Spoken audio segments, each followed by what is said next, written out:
Hey family, welcome to another episode of Tea Time with Tea. As you can see, I got a guest to my right, Alyshia Monae from the podcast Mental Mixology. What up, what up, what up? It's your girl Alyshia Monae from the Mental Mixology podcast.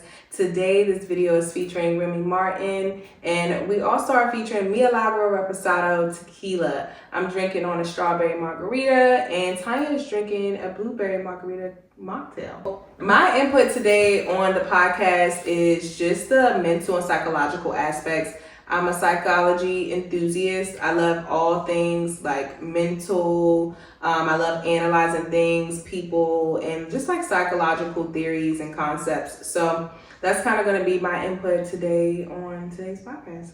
Thank you very much. So our topic for today is my Esther Year, right? Me preparing myself for marriage. I'm going to take off a whole year preparing myself. So this is inspired from the Book of Esther. And I'm going to read you guys a Bible verse, as you know. And then we're going to get into it. So this Bible verse is from the Book of Esther 2 verse 12. It reads as follows. Each young woman's turn came to go into King Xerxes after she had completed 12 months of preparation, according to the regulations for the women.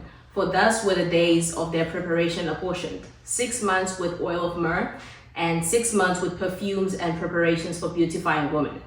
So basically, Esther spent 12 months preparing herself so she can become the wife of the king, makes you a queen. So you have to prepare yourself. My idea and theology behind this is that if I'm praying to God to prepare a man for me, to be my husband, to be kind to me, to be nice, to give me money, all of the things that I want in a man, I have to ask God to prepare me as well. So that's the whole idea. I'm going to spend the whole 12 months preparing myself, beautifying, going to beauty treatments, getting massages, everything that I feel like I need a man to do for me, I'm going to do it for myself first. You know, treat myself nicely, take myself out and all of these things so that I feel like I'm not putting too much onto a guy that I cannot do for myself. So we're going to get Alyshia's opinion on that. But firstly, I just want to put out there. Remember, Alyshia, do you remember when I told you about South Africa, how they raise women? Mm-hmm. Yeah, how they raise us to be a wife. Like everything that I'm told to do, it's learn to cook so you can cook for your husband. Learn to clean so you can clean for your husband. Everything that I'm supposed to do, even going to school, it goes down to I have to do that so that I can become someone's wife. Mm-hmm. I do not like that idea. I mean, you mentioned the dowry part of it. That's something different that we don't do here in the States. That's kind of like one of the things that I did like about it, though. I don't like dowry because I'm being sold. Why are you selling me? Yeah, I can see how. Well, see, here in the States, you know, we're taught those same things, to be a wife, a mom, cook, clean, do laundry for the husband. Well, we don't get paid for it. It's for free. So I think I like the concept of being paid for what you work, because it's not easy being a mom or a wife. Right. It's not. But the money doesn't go to you, though. Oh. It goes to your parents. Okay. Well, they can share it with me anyway.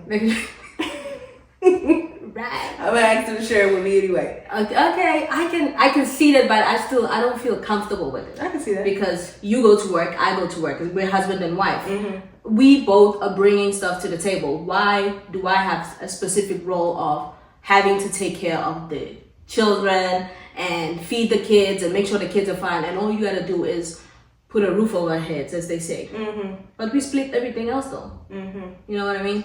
Yeah. Yeah. So here's the first question for you.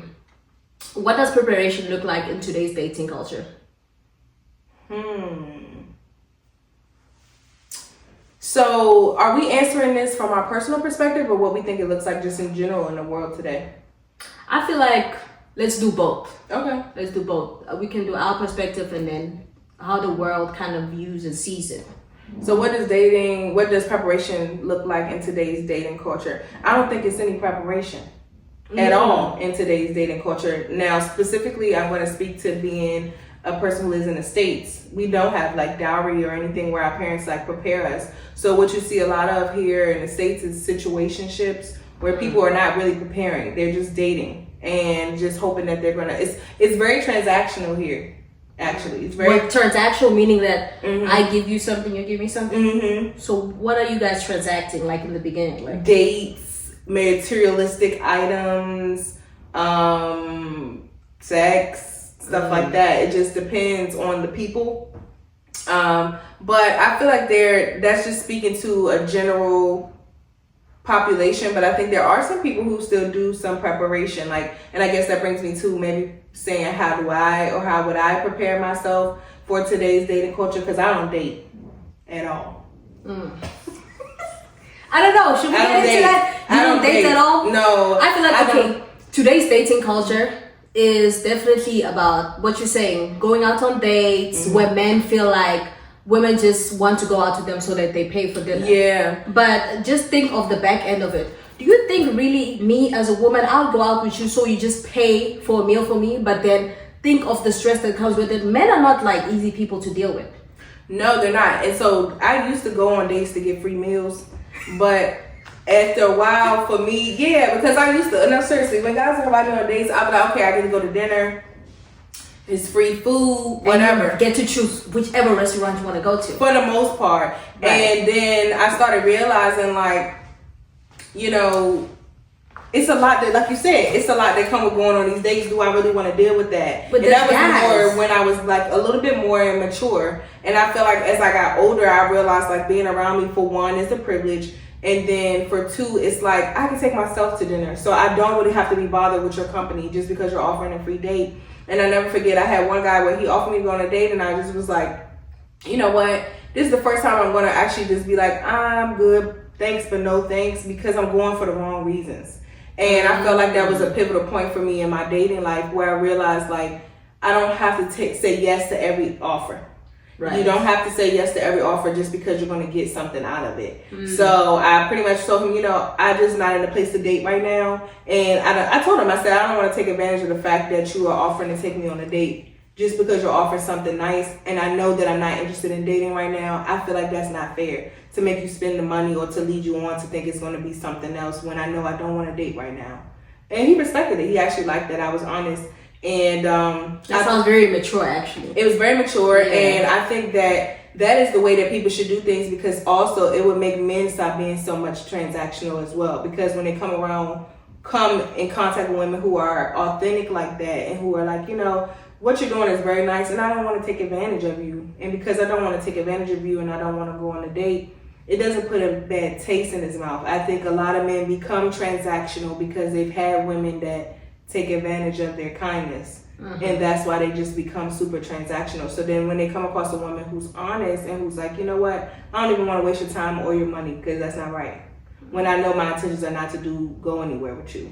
So let's go back to another conversation that me and you had around what dating means, or what going on dates is. Oh yeah, let's touch that. You gave me epiphany with that conversation though. I changed my mind on how to date. How you view, because what you're saying is, when you telling a guy that, listen, I don't want to go on a date with you because this is my idea with that date, and he was like, oh, okay, I actually respect that. So when you think of it, if you approached by a guy, for me, in my mind, it's approach me with the thought of courtship. We don't have to come together physically every day, but then we're taking time to get to learn each other. But then I know from the get-go what your intentions are. You let me know, listen, I want to court you, I want to get to know you because I want to make you my wife. So the process is not going to be as long, where we're spending 3 years with one another and we're just wasting each other's time. 3 years, you can get a degree. Do you know that? You can literally get a degree. Well, I never dated nobody for 3 years. That's a long time. That's a very long time. But then again, see, your dating, my dating is not the same concept. When you say dating, you're talking about something else. When I'm talking about dating, it's like you boyfriend and girlfriend for 3 years. That's the dating. Oh, okay. Yeah. So dating for me is like going on dates. Yeah. Yeah. But then when you're in a relationship, don't you guys go on dates?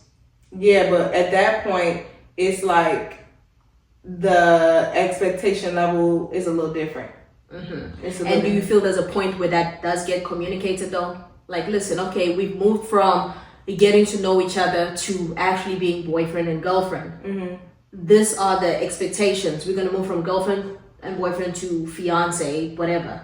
Do you guys actually talk about that, or you just automatically assume that's what's going to happen? I definitely think it needs to be a conversation. Do not assume anything with a man. Right. Because you're going to be assuming forever. So I think that is something that definitely needs to be talked about while you're in the process of dating. And when I say dating, I'm talking about my process of going on dates. That way, find out what they're looking for. Are they looking for something casual? Are they looking for friends with benefits? Are they looking for a relationship that leads into marriage? What are they looking for? Are they looking for just a homie? Are they looking for a companionship? Are they giving situationship vibes? Whatever. I think that that's what the process of going on those dates shows. And I also feel like dates are a form of being courted. So it's like you're going to see if the guy can court you appropriately. Because if you can't even court me appropriately, we're not going to move to the next level. Like if you can't even plan a date on your own, set it up, make reservations at the restaurant on your own. You coming straight from your mom to another woman. Yeah. Because you cannot just balance yourself. Like you don't have any independence to you. Yeah, if you don't know how to do those things and initiate those things on your own, we already are not in alignment. Yeah, we already not in alignment because I don't want to teach you how to court me. I don't feel like teaching that. But that's what I feel like is part of the first conversation we have. Mm-hmm. Like, these are my expectations. Mm-hmm. And obviously, from me laying down my expectations, you're going to be able to pick up, oh, she has things that she doesn't like, but are those her negotiables and non-negotiables? You know what I mean? Like, let's not waste each other's time. We don't even have to go on a second date because we already know from the first one that we are not in alignment. I like the way you think with that. Like I told you, I like that. Yeah. That you're more so like, let's use the first date to get straight to the point on what our intentions are. Yeah. But, I mean, I guess that's how that whole transactional thing comes in. Where the men start feeling like it's becoming transactional. Right. But I think maybe if men will probably appreciate the way that you're saying, like, let's just get it out on the table now. Are we going to go together or not? Exactly. I can see it. Are we going to go together or not? But the problem with that is, men switch up so fast. They switch up so fast, and then you go with him today, and then tomorrow, what if he don't want to go with you no more? That's discernment. That's my only thing. So yeah, use discernment, of course, in the first date. I definitely think that that's important. But I think going on multiple dates give you some time to kind of see give you more time to discern. Because you know what? Let's not lie. Mm-hmm. Let's not lie. The first thing that attracts a man is how you look. Yeah, so we already know. Yeah, you already know that he's over there trying to see like, she a cutie, I can go with her. That's the first thing. So that's already scratched up the cards. Now, you got to figure out, like, do our mindset go together? Like, financially, are we compatible? Because some of these people be pulling up with heavy stuff, looking all nice, but they cannot afford anything. Right? Right. Exactly. Right. Exactly. We can keep going. Okay. Let me ask you. This is the second question. Mm-hmm. Why do we resist waiting for seasons? Like, majority of the population. So like, why do we don't want to wait? I guess this is more like on the South African side actually, because you speak like you guys actually do wait, but why do we resist wait? We just want to go straight into it. Let's go and just get at it. When you say seasons, can you elaborate what you mean? Why do we resist waiting in seasons? What you mean? Waiting in season, like, we have different seasons when we, as humans, we have different seasons. Seasons where you like just weeping, you have seasons where you're just reaping from God. You have seasons where it's just like you being pruned, So in those different seasons, that I'm not ready to date. So why do we resist to wait in those seasons? Oh, like you figured it out that you can wait. Like I'm not in the season of dating, but some people find it hard to actually wait. Okay. Right. So I think it's because people don't want to be alone. No. Yeah, people can't wait in those seasons because they don't want to be alone. And it's actually a book to, go ahead and plug in some psychology.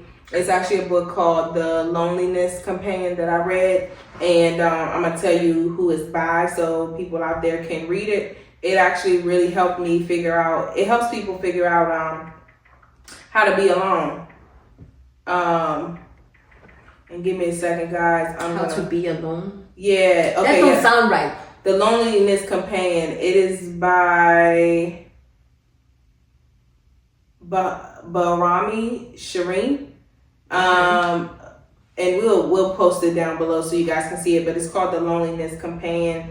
and it's a practical guide for improving your self-esteem and finding comfort in yourself when being alone. So I think a lot of the times people tie their self-worth and validation to what people they can have around them, or if they can be in a relationship. Okay, so let's talk about this, because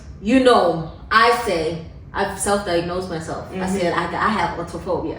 I really don't like being by myself. I don't. I don't like sitting by myself. I don't. But because you're an expert on these things, I already told you, you gotta let us know. My thing is, I don't like being alone because, not that it's lonely, but then because my thoughts, like I think a lot. Like I'm an overthinker. Like if I sit down with myself, a lot goes on in my head. Right? And then that also goes down to, I always said that if I leave my parents' home, it's only by marriage. If not, I'm not gonna leave home. I'm not gonna say I'm moving into my own apartment and go stay by myself. No, I'm not. I'm gonna go stay with somebody. And that's maybe where your companionship comes in. So what is it about people that makes them feel like, right now I'm lonely or I'm afraid to be alone? Well, you said it already. You said your thoughts. My thoughts. For me, it's my thoughts. Yeah. So a lot of times that still ties into like self-worth, validation, and self-esteem. Not necessarily all three, but it could tie into you feeling like you let your thoughts dictate your worth. And you, when that happens, you kind of let your thoughts dictate your mood. And so it's hard for you to be alone with yourself. Or have you ever dated somebody who always busy and they can't sit still and they can't just not do something? 9 times out of 10, they can't deal with their thoughts because their thoughts make them feel less than, or their thoughts make them feel a way. So like Is it always negative things though? Like always negative thoughts? It don't have to be negative, I guess, but I mean, I would think it's negative. If you got positive thoughts, then you should love being by yourself. Right. So I mean, I don't know. You know what I mean? If you have positive thoughts all the time, then in my opinion, you would enjoy being by yourself. You shouldn't have a problem with being alone. So it's negative, yes. Okay. Next topic. Inner beauty before outer attraction. We already touched on this a little bit. I want to put a Bible scripture to it, and then we'll pull from that. Alright, it says Esther 2:15. Now when the turn came for Esther, the daughter of Abihail, the uncle of Mordecai, who had taken her as his daughter, to go into the king, she requested nothing but what Haggai, the king's eunuch, the custodian of the women, advised. And Esther obtained favor in the sight of all who saw her. Okay, so once again, this doesn't talk anything about her beauty, but then it talks about her as a person, her character. That's what pulled the king, right? So it is important for me to not just working on my outer self. That's part of it, but then the most important is my inner man, as I call it, like your spiritual being. So that's what I'm working on, making sure that I'm spiritually aligned with God, so I can hear God more clearly, hear God better, have God at the center of everything, to make sure that it's not just about me. It's not some selfish desire, but then it's actually just serving in the kingdom of God. So here we can see that Esther didn't just ask for things and all of that, but then she used her character, the favor that she had upon her, to make an impact on the person that was supposed to be preparing her, and also the king himself. Okay. You know what I mean? So, when we think about it, we find that people are pressured a lot by social media. You know what I mean? They just want to conform to what social media tells us to be like. They live in this fantasy world of social media. What do you think is it that makes people think that social media is real, although it's emphasized so much that social media is not real? Even me posting things on social media, I know it's not real because of the effort that I put into making sure that it appears as nice. What is it that makes people think that social media is real, even though we do know that it's not? Because it is, to me, the fact that it is an alternate reality. Yeah. So social media, you could be whatever character or person you want to be. Right. You can show all of the good parts. Right. So it do make people feel like it's real because they get to choose, they get to curate who they are. And so for them, that's why you meet so many people. You ever meet a person on social media, they real lively, or they got money on social media or whatever, and then when you meet them, they quiet as a mouse, they have no personality, they don't got none of that money that they was flashing on social media. Well, that's because that they, in that reality of the internet, that is who they are and that is who their character is. But in the real world, they don't have those same things. So I think a lot of times, like, it's a little deeper than what people think. I think people use social media almost as a coping mechanism, like almost a way to cope with that. They will never be that in the real world. And I'm not gonna say never, but they won't be able to be that in the real world as quickly. They won't be able to attain it as fast. So it's like they use the social media to be someone else and to pretend to be someone else to, you know, cope with the fact that their real life is not like that. And I think that that's why it's also very important to take social media detoxes, and to also realize that when you are inspired by people on social media, remember that they're only posting the good things sometimes and not all of the real things that are happening in their life. You know what I'm saying? And I think that people are allowed to do that too, because it's still a layer of like privacy. Like, you don't have to show every single thing in your life that you're going through. But I do admire people who are truly like authentically themselves. Like, a person that I could use that people really like, and it's a lot of controversy around her, is like Cardi B. Like, she's been herself through and through on social media and off social media. And so sometimes when people have this expectation of her to be a certain way, she constantly reminds them, like, I'm not a role model. I never told you I was going to be a role model to you, your kids, or anything like that. I'm just being myself. And I got famous off of being myself. And I think that's important, to stay yourself, because that's how you continue to have relevancy, because you're not conforming to whatever society says you should be. And so she just be herself. Like, she just do whatever she wants to do. Now, do we all agree with everything she do? No. But she's still herself authentically. You know what I mean? And so that's what I think about, you know, why we keep saying social media is not real, but people keep making it real, is because it's a coping mechanism for some people. Like, I know some people say they get on social media and tell all their business and their problems because they're the only people that will listen. They don't have family or friends that will listen. So it's kind of like how comedians do it as well, though. Yeah, they use the stage as a platform to kind of like vent, or heal. And so some people use social media as a way to like kind of talk to other people and interact. That is their social life, is social media. They don't have a lot of social life outside of that. And so, but it's a thin line between that and then like getting a little bit too like carried away with it, because then you start depending on strangers for external validation. You know what I'm saying? So it's a balance for sure. You got to kind of have a balance. I feel like some people like myself, I don't have Instagram right now. I haven't had it in like 3 years, because I feel like you do start to become performative. Yeah. And I found myself becoming a little bit performative. Ooh. Yeah. So I was like, yeah, no, that's not me. So I want to link that to inner beauty versus your outer appearance, because what I'm trying to not do is appear in a certain way. Like, I don't really care for how I'm looking outside, but what's inside is what's really important, like how my character is being built. So when you find yourself between those two worlds, how is it that you can make sure that there's a distinction that allows you to exist in the way that you want to exist on social media without it taking over and making you become something that you're not? I think being intentional about the content that you consume. So I feel like if you have content that constantly making you question like your looks or what you look like, or you find yourself trying to look like other people, then you might need to hide or remove some people that you follow, or just content that you see that you feel like makes you self-conscious. You need to like, you know, hey, I'm not interested in this. You know, I think that it's all about what you consume and how much you consume it too. Like, I think it's great to do social media detoxes, social media breaks, you know, put timers on your phone, because I could doom scroll on TikTok forever.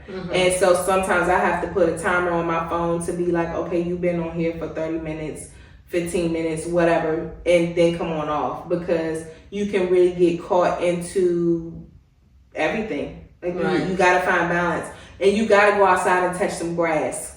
Right.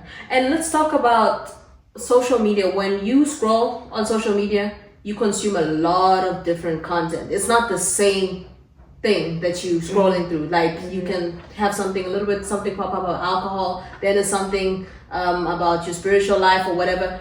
And in like 30 minutes, you would have consumed a lot of information. What kind of impact do you think that has, like mentally, for people? I personally don't think that we were supposed to have access to that many people's opinions at one time. At the same time, yeah. Yeah. And I even related to, like, I don't think we supposed to know that there's that many good looking people out there. You know, because so like think about like back in the day, like when there was no social media, like if it was a good looking dude in the neighborhood, that was the one good looking dude in the neighborhood, you know, and everybody wanted him. But now it's like people think they got all these options. So they like, okay, I got a person who's good looking, but I just seen this person online who's good looking, so that's an option for me. They think they have these options. The thing of having options is an illusion. Right. Like, and people talk about this all the time. Like, I'm not saying something new that people don't talk about. You know, this is always. But that's the thing, though. You might see something that's nicer, it doesn't make it nice, though. Yeah, and you know, you ever meet a guy who's handsome and dumb as nails? Don't got nothing to say.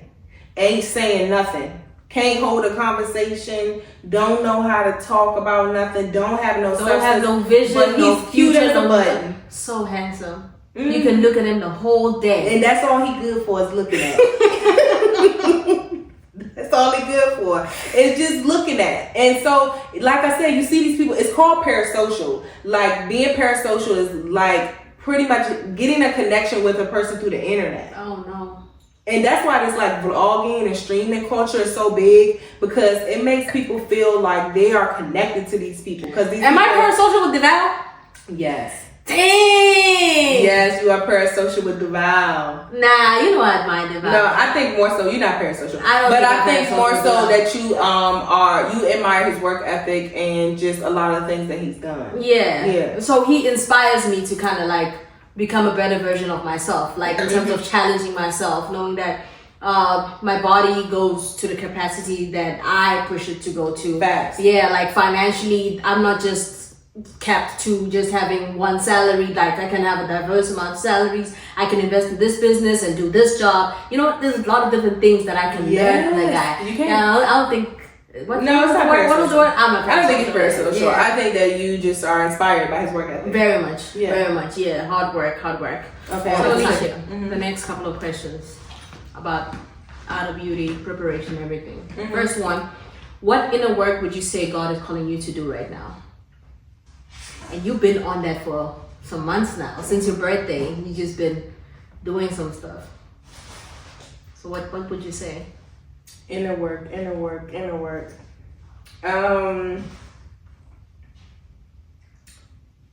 I think God is calling me to be more like sure of myself. You know what I'm saying? More,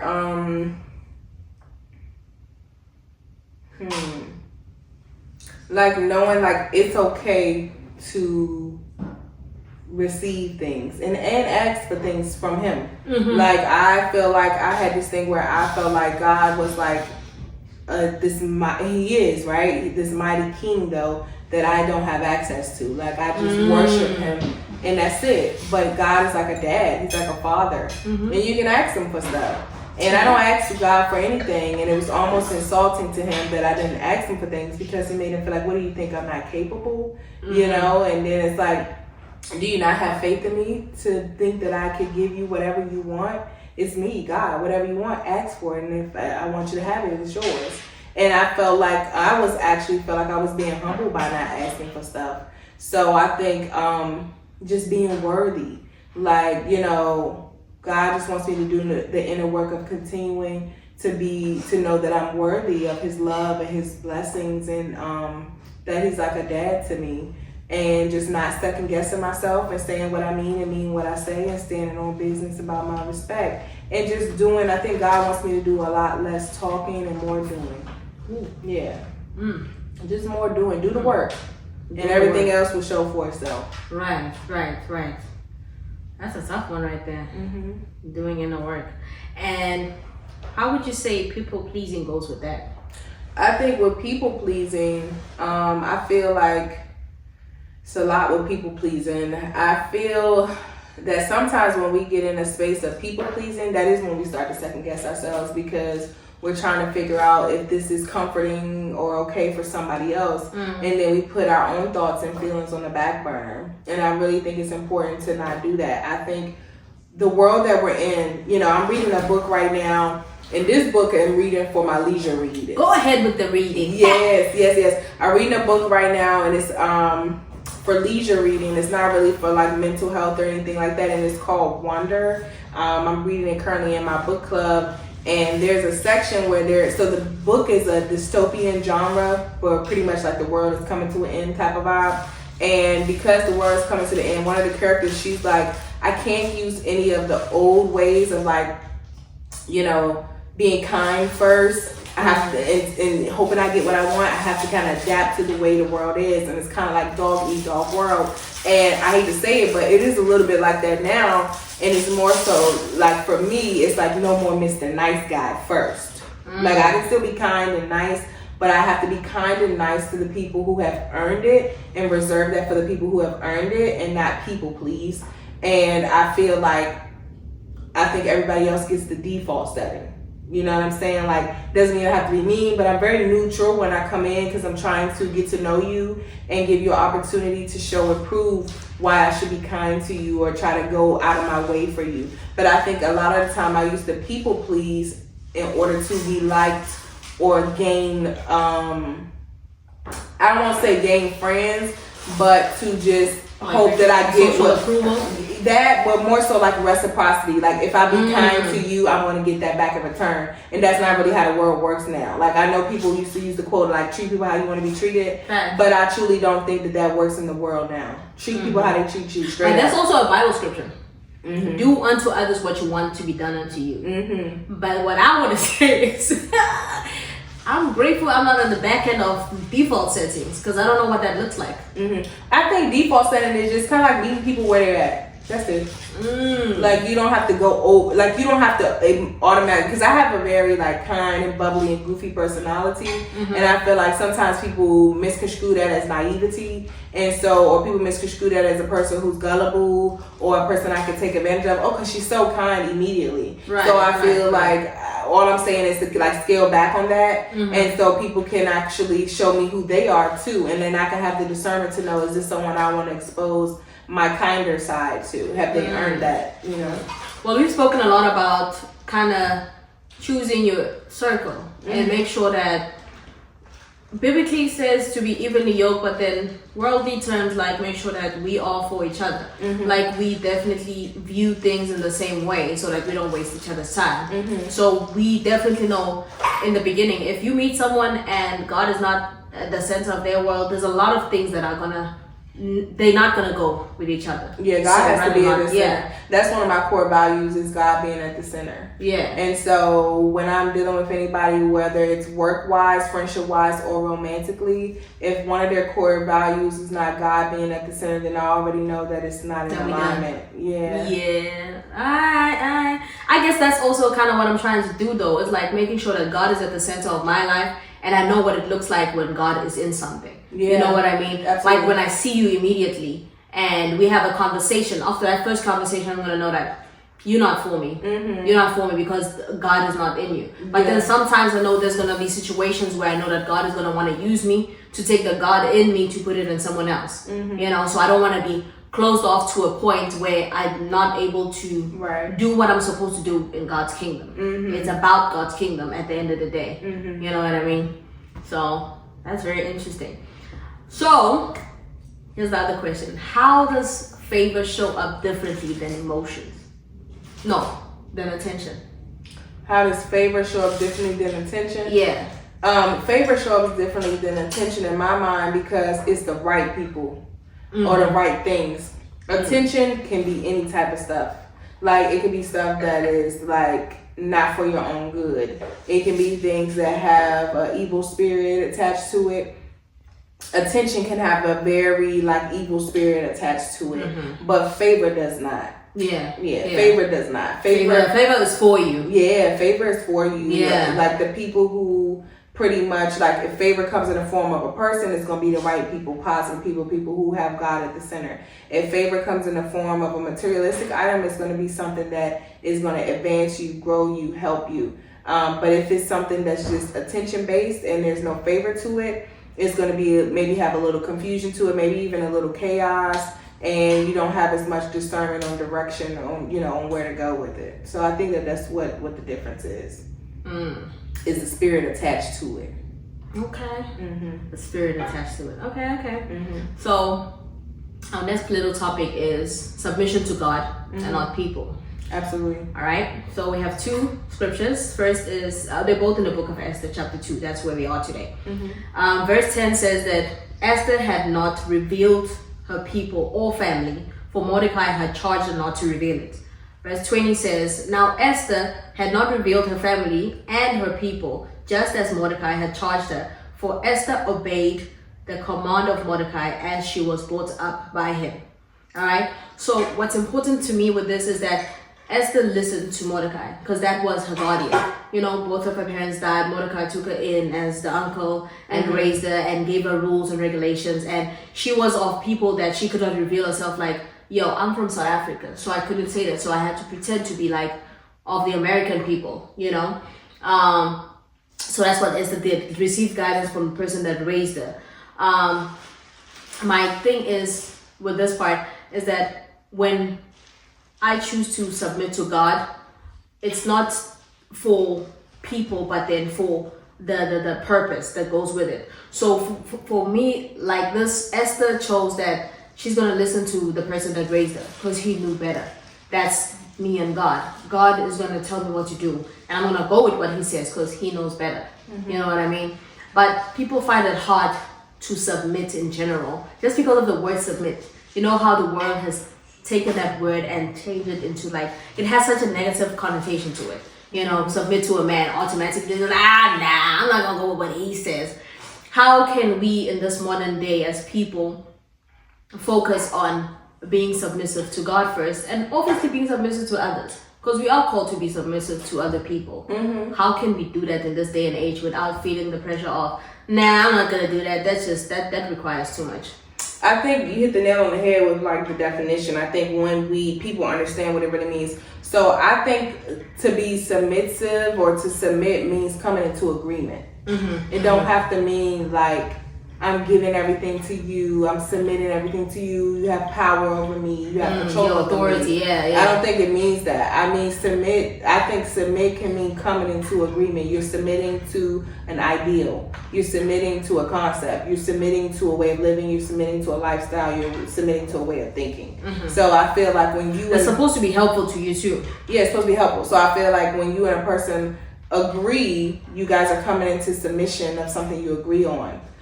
So you're coming into an agreement. It goes with being equally yoked. Right. So it's like you wash my back, I wash yours. Yeah. So how do you think if a person cannot submit to God, can they submit to a man? No. Why would you say that? Well, because like the relationship I have with God is so deep that I don't really even know what kind of relationships I was having with men before. So that's a flag, like it's gone. Yeah, I don't know what those relationships were because they weren't built on God. So it's kind of like,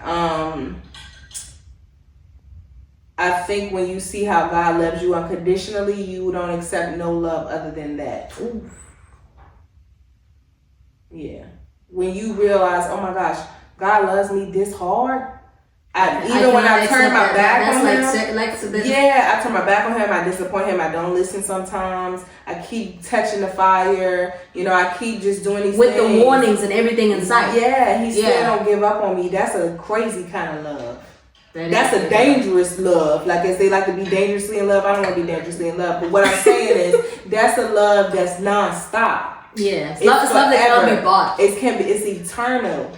You know what I'm saying? And so when I know that God loved me that hard, I know that the kind of love I'm looking for. And not that a man can that love me exists. like God. Not that he can love me like God or but be that God. kind of love exists though. But yeah, that If kind of he has love God in exists. Yeah, if he has God in If he has him. God in him, Exactly, you because will naturally flow. he knows the same thing. He knows the same know that you know. Yeah, he knows the same know that I know. He knows like, oh my God, he knows God loves me so much as a man. God has been there for me. He's brought me out of things. He never turned his back on me. So I got to have a woman who knows that same thing. That also puts the fear in him though. Like, if you love God and you know God, you know that if I act foul to this person that's favored this much by God, I'm definitely going to be in trouble. So if you find a man that fears the Lord, for real, he gonna treat you so nice. Like gold. Yeah, it's like, I cannot mess with God's daughter. Because it's going to come. Because I'm his son, and she knows she can't mess with his son either. Yeah, I'm not going to do it dirty. You watch my back, I'll watch yours. We both are in agreement. Yeah. We're both submitting to God. We're both submitting to God and what to makes each other. makes us submit to each other, yeah. Facts. You feel like we're missing that as a world, that understanding? Yeah, because people don't know how much God loves them. Because they're so jaded and blinded by other things. Right. And that's the part that people don't know, that the only true fulfillment you find is not from money, not from people, not from whatever, but it's from God. When you find that fulfillment, everything else just falls into place. Yep. That's very interesting. Also, this part that I wanted to mention, like when you are so in tune with God, it's like it doesn't even matter what's going on with you and people, because you know that God's got you. Like in Esther, right? Esther had a moment where her people were being threatened, but then it wasn't by the king himself, but someone that worked under the king. So the person that worked under the king threatened Esther's uncle Mordecai, and then Mordecai went back to Esther. It's like, yo, this guy wants to kind of attack us, he wants to kill our people and all of that. Instead of Esther going straight to the king and saying, listen, you're my husband, you gotta fix this, what she did was she declared a fast because of the relationship she had with God. She said, I know that God is more powerful than whatever it is that's happening. I'm not gonna go to the king, I'm not gonna go to the person that's threatening my people. I'm just gonna talk to God and God will fix it. Before she could even have word with the king and let him know what's happening after she had declared the fast, that person was in a situation where the king wanted now to out him because of what he had done to Mordecai.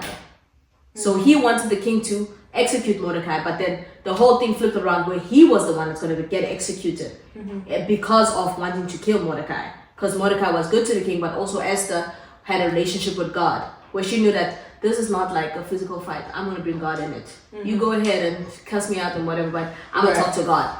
God is going to be there for me. You know what I mean? So when you have a relationship with God, everything else ceases to exist. As long as you have that communication and you and God know what you have going on with each other, everything else is going to bow to you without you having to do anything. Okay. Yeah. So my question, who has permission to speak truth into your life? God. Nobody else. Nobody else. Nobody else. I like how you keep repeating that. Nobody else. Nobody else. Nobody else. Nobody else. Just God. Just God. Oh. And how do you think that's gonna work out with every other relationship that you have in your life?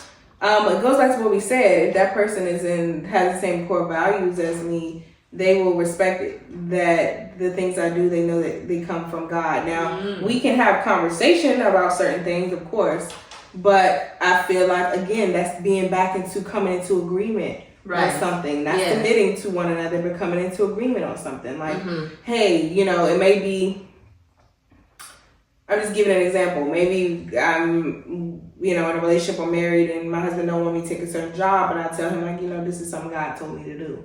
You're going to respect it. Yeah. Because he's like, okay, well, God told her to do it. Yeah. Just going to support it. Okay. That leads to the question of, how do we balance independence with obedience? That was something that I won't say I struggle with, but I needed to understand and learn. And what I learned is that, and what made me just not have a hard time with being obedient is like obedience leads to direct communication with God. When you're obedient, He talks to you clearly. When you're obedient, you know what to do immediately. Right. It's no miscommunication or communication breaks or barriers. When you're obedient, God speaks to you very clear. So it's going to be easy for you to kind of say, okay, this is my independence. My physical body is telling me I need to move to Texas, go stay in Texas. But then God is like, no, you have to go to Egypt, girl. I was just going to say that. I was going to say you can use Moses in the Bible as an example. When he was obedient, God made his path clear. When he wasn't, he let him in the desert for months, years. Rotating, where he could have just had like a certain route where he's taking was easy. And you know, but it was just... Yeah, you notice in the Bible, they're like, God, just give me a sign, talk to me, please, say anything. Yeah. You know, and it's a lot of times in life where you like, God, is you even there? Are you still here? Well, you wasn't obedient. So right now he needs you to learn the lesson. So he's not communicating. He's still there. And I know you can't hear him, but he is right now teaching you obedience. So when you do hear him again, you're going to take it seriously. So I am a firm believer in obedience leads to direct and clear communication with God. So I don't try not. You don't even do independence. You just like, it's not on me. I just be obedient. Right. Because I want to hear what he got to say and I want it to be clear. Because I don't like when I can't hear him. I don't like feeling alone. I don't like feeling like he ain't talking to me. Because like you said, if I don't got nobody, I got him. Right. So when I don't got him, it's a lonely world. It's a cold world. It's a cold world out here, yeah. Okay. So with me taking my Esther Year, as I said, there's a lot of things that I'm incorporating. So firstly, making sure that I am in communication with God on a daily basis. Making sure that I do what God asks me to do. As you said, when I'm obedient, God is going to speak to me clearly. You know, tell me what I need to tell his people. Let me know who I need to pray for and all of these things. And with that comes with me, I'm going to be doing my praying and fasting, making sure that I include God in each and every decision that I take. Like literally, I don't want to take a decision without consulting with God first, even if it takes like months to respond. I'd rather not do it than say that, God will make me halfway, you know. So there's a lot of things I want to incorporate. I want to cut off talking to people, most especially gentlemen, because I don't want to feel like, oh, God is cutting this short and saying this is my husband. No, I don't want that. I want to not talk to men at all. Well, that's why I was telling you I don't date. When we were talking about that earlier, and I said, well, I don't date at all. I don't know if we got that in this clip or when we were kind of like doing a run through, but it was like, I don't date at all. Yeah. I don't date at all. You don't do dating at all. Yeah, so I want to come to a point where I just like, don't talk to men at all. Like even if you, okay, I'm going to talk to those that are my friends, that I know there's clearly no relationship was coming. I know he got his boo and we just respect each other on a brother-sister level, nothing else. You know, nothing someone be like you and so-and-so. Like you and so-and-so. Right. Not when someone's going to tell me, yo, send me a picture of your breast or let's go out and see. None of that. Zero. Cutting it all out.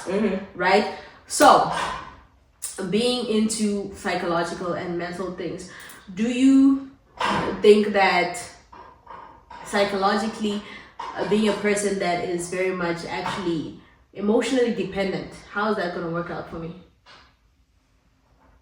Well, that's why I said you have to get to the bottom of why. That's even though the producers was telling us to move on from that topic. Even though the producer was like, move on. But that's why I said she's right. The producers are right to tell us to move on because it might open up on a different conversation. So that's why a different day. Yeah, so that's why like you really do got to get to the bottom of why you don't like being alone. Right. Because that's the only way you're gonna be able to answer that question. So let's put that on Mental Mixology to figure it out. And then let the people know. Maybe there's a lot of people that are suffering. Yeah, we can put that as a topic as like, why do you think a lot of people don't like being alone? What is the core of that? Yeah, that could definitely be one of the episodes, one of the topics we start with, because there's a lot of people you're not alone like in that. There's a lot of people who don't like being alone. I definitely know there's a lot of people. I cannot have it. It has a name. When something has a name, you know it's official. Well, you know, a thing I used to suffer with, and I don't know if this has anything to do with being alone, but when I did used to date and I was in a relationship, right, and I would, like, if I broke up with the person I was with, it was like, I had such a hard time like not talking to them or trying to make it work with them. But if I start talking to another guy, I forget about them. What? Yeah, it could be anybody else. Like, I could have been with the person for a long time, but if I have someone else to distract me from talking to them, I don't really think about them. That leads me to asking if you really love the person or not. I think it's this thing that they call limerence or limerence. Limerence is like having a let me get the definition. Yeah, definitely get the definition, but yeah, I feel like you really didn't love the person. If you can move on I think I did. just by getting someone else. Okay, so limerence is an involuntary obsession, mental state of intense infatuation with someone characterized by intrusive thoughts, idealization, and a powerful craving for reciprocation, often leading to emotional highs and lows. So you did speak about reciprocation though. Yeah, That's so it's like if I could get what I needed from somebody else, I very much so could forget about you. So you don't have attachment issues. We can put it like that. That means you weren't attached to the person. I don't think I have attachment issues. I think I have abandonment issues. No, actually, I think you don't have attachment. I know I have attachment. I don't have attachment. You don't have them because you can just move on. Yeah, as long as I can move on to somebody else. I don't like feeling abandoned. I do the abandonment. I'm gonna abandon up. Yeah, I do the abandonment. You don't abandon me. Right. Yeah, you don't abandon me. I will abandon you. Let's make it clear. Yeah. So, but when I would, that's what I'm saying. So if someone would break up with me or they want to take a break or whatever the case is, I would feel abandoned. Right. And I would have this obsession with being in communication with them because I felt abandoned. But if someone else is able to distract me during that time that I wanted the communication, they feel that void was filled with limerence for that person, like this strong infatuation with the new person. That don't sound healthy at all. No, which is why I said I don't date at all, because I had to learn to not depend on anyone for me to feel like okay or happy. Like the limerence brought some type of emotional regulation for me. Like some type of I put me on a clear baseline where my nervous system was kind of regulated if I could find someone else to be obsessed with. That is so interesting. I didn't know that's a thing. Yeah, it's called limerence. Yeah, that's why we need to tap into mental mixology. I feel like there's a lot that's going to come from there. Yeah. A lot of these terminologies, parasocial. Yeah, and Lumnia and all of these things. Like, that's a lot. There's a lot of things that we don't know that we're dealing with and we don't know. And it also always stems back to... I think men experience a lot of limerence. Oh, it's not Lumnia, it's limerence? Limerence, yeah. Limerence, yeah, okay. I think that's how it's pronounced. Limerence. Let me see. But there's like a lot that we need to figure out. But like with these terminologies, like gotta put it on the mic. Let's hear it. Limerence. Okay, limerence. Yeah. So limerence. Yeah, I think a lot of men experience that. You don't think so? Because I feel like men move on quickly. Men. Yeah, they find another person to be infatuated with to distract them from the. That's I think the person that came up with in order to get over someone, you gotta get under someone. Men came up with that. But girls always say their grandma told them that. Girls say that? My grandma told me the best way to get over a man is to get up on another one. Well, I feel like men came up with that. You know how Adam was supposed to tell Eve not to eat the apple? Same way, men came up with that, then they gave it on to the women. Right. Yeah.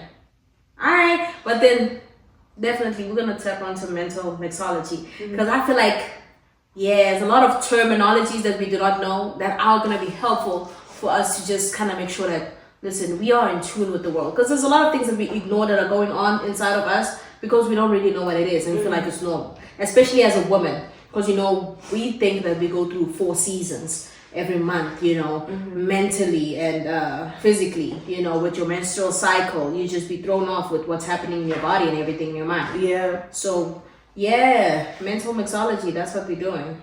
That's where we're tapping into. Yeah, we got some good topics to start with as well. Yeah, we cannot wait for you to bring us on board and give us a lot. Because I just learned a lot. I want to look at that parasocial thing. Yeah, parasocial. It's like when you have a connection with people through social media or with celebrities, through what they share. Right. But I kind of feel like it's like taking a turn. I've been seeing a lot of people like talk about different like social experiments of how they think that the internet is about to be done. Yeah, like all of the social. That would be nice though. It would be really nice. I feel like they think that all of the social media is about to be done because now we have like this overabundance of access to celebrities. Like celebrities used to be these people that we didn't know anything about. Yeah, you knew about them maybe from the magazines or like, and some people still have that certain je ne sais quoi, as you would say, where we don't know stuff about them. Like Beyonce. What? Je ne sais quoi? Je ne sais quoi. Je ne sais quoi. That's a little aura about them. Aura. Okay. So like Beyonce, like she doesn't share a lot or talk to us at all. Like people always say she don't talk to us. Yeah. But I think that works in her benefit because we don't know everything about her. Or like people like that are still like celebrities or I guess superstars. I would say not celebrities but superstars. Not Jordan Sparks. Not Jordan Sparks. We keep talking about Jordan Sparks. Not Jordan Sparks, girl. I'm sorry, Jordan. We like you, but you're not Beyonce. Beyonce, but like superstars like Michael Jackson. Yeah, like if we knew stuff about him, it was because people pride. So yeah, like I just feel like we lost the theory of superstars because like we just follow the celebrities. Not we, but you know, so many people follow celebrities every move. So it creates these parasocial relationships where the mystery of a celebrity gets lost a little bit. So the celebrities who still are like have some privacy, it kind of works to their benefit. So yeah, I think that's kind of like where we're at with different things. And I think that even with, you know, circling it back to your Esther year, I think having a certain level of mystery about yourself as a woman is super important during your Esther year. Yeah, I can understand that. I can definitely link that to people not having access to me will give them some sort of mystery, which is going to pull them closer to wanting to know me. But then me being within my Esther year will not allow that. Yeah. But there's still the mystery right there. And to bring that back to like even another book that people, you know, quote this book all the time, but it's kind of controversial, is Robert Greene's The 48 Laws of Power. One of the rules, the laws, I don't think it's number 22, but one of them is kind of like how you can use your absence as power. You know what I mean? So true. I think that that's important. I think that's a good way to close out that topic is just, you know, your presence is a privilege. Your presence is a privilege. Your presence is a privilege. Any lasting thoughts on Esther? I'm just very optimistic about